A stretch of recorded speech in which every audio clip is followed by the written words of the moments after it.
Mikao Usui, the Buddhist monk in Japan in the early 1920s who brought reiki into the world, he wanted to find a modality that he could provide healing and support for others without feeling depleted when he did it. Reiki is that.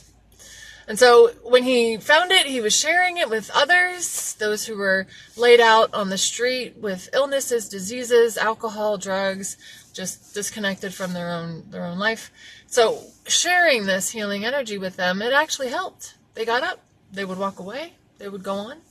But he would find that the next day they're back in the same conditions, doing the same things. And what this profoundly shows us is that healing energies and support can come to us, but if the consciousness doesn't shift, if our perspective of ourselves and of life doesn't change, then we go right back into those old patterns. So this happens also on a collective level. We can elect a new person in office, and whether this is our preferred candidate or not, if the consciousness doesn't change, then the conditions will continue, and they'll continue to take on different forms, but of the same consciousness that gave rise to the candidate. So I'm going to invite us here in the United States. We have a new administration coming in next week. How can we do this differently? How can we, instead of expecting someone over there to make all the good decisions and do all the good things and set all the good programs and the systems up, okay, pull all that energy back. It's like bandwidth. It's like your equity.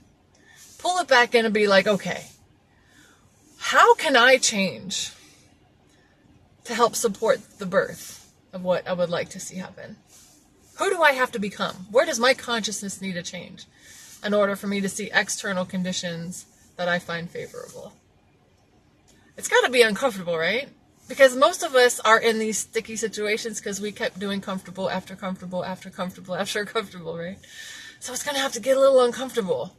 We're going to do something we don't want to do, probably. A lot of somethings we don't want to do. But that's the consciousness shift, you guys. It's having a new perspective, a new interpretation of what's going on. I'm not a victim. Things aren't happening to me. I'm a master. I'm a creator of my own story. How do I want to show up as the author rather than a reactor to my story, right? So I'm going to invite us here in the United States and beyond to get curious. How can we do this different? How can we show up and help build something that really feels good and makes sense?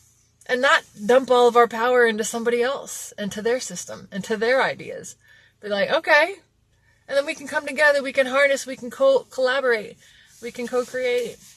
And we can stop feeling like we're at the mercy of someone else's decisions. Because that's been an idea that's run its course, and I think it's time for us to evolve out of that. And start claiming our own power, shifting our own consciousness, because no one else is going to do it for us. See what we can do.